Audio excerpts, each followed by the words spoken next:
from a late night session to an early morning session. And then you throw in the concept of high repetitions and everything, and you get into a bit of trouble. It's just not going to work, man. When you're doing, singles, you can work it freaking three times a day if you want to. But when you're repping out 20, 30 setters, it becomes very, very difficult to recover bloody in 8 hours. So you're gonna have to take off you're gonna have to take your foot off the pedal at some point. And tonight, that's what I'm gonna do. So just a single, exercise, some squats, set of 20, and that is it today. I'm not gonna do much more. Gonna get inside the house, warm up a little bit. It's cold out here. Shower, warm up, go to bed, wake up tomorrow, and then do the session. Today, I went to work, and the rest of it had some commitments afterwards. And then by the time I get home, it's like 7:30, 8 o'clock. Walking in here, I'm exhausted, just not in the mood. And then thinking to myself, shit, the moment I wake up tomorrow, I have to get back to it. So it's not going to work. So I'm not going to bench.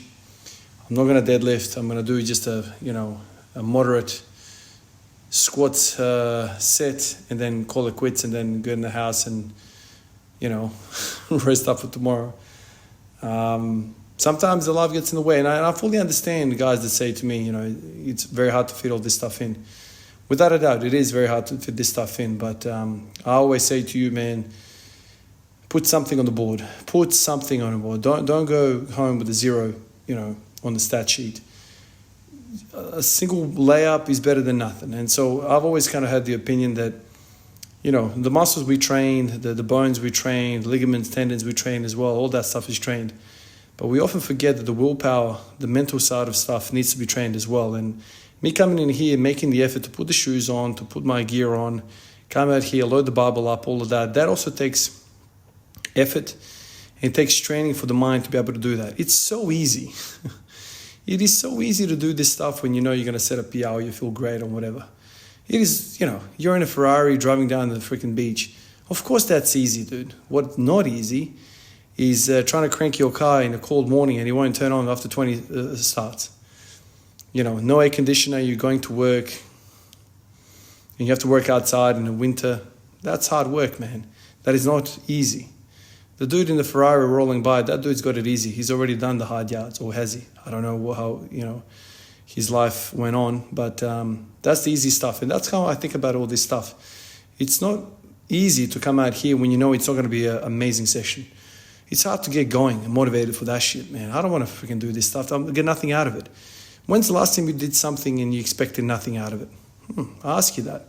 I ask you that for a reason, because that's where that willpower, that mentality is trained. It's running the fast break, knowing that you full well might not even get that ball. So you're busting your guts just to fill a lane, and you won't even get the ball. It's running back in soccer, chasing, filling a spot, making sure that the opponent doesn't fill that lane. You're not going to get a standing ovation for that, but it's all that dirty work. And that dirty work is what matters to me. And I think if you train it often, it becomes stronger and easier to fight through life in general. Not only, the ups and downs, especially the downs in the gym. It's just you training life. And I'm a firm believer of that. And that's what I have in mind when I come into these sessions. Whether I don't feel great, I don't feel motivated, it's not going to be a great session. But I still come out here and do it. And I pay my respects because I respect the mental side of the game. Appreciate you guys. I'll catch you in the next one. Peace out.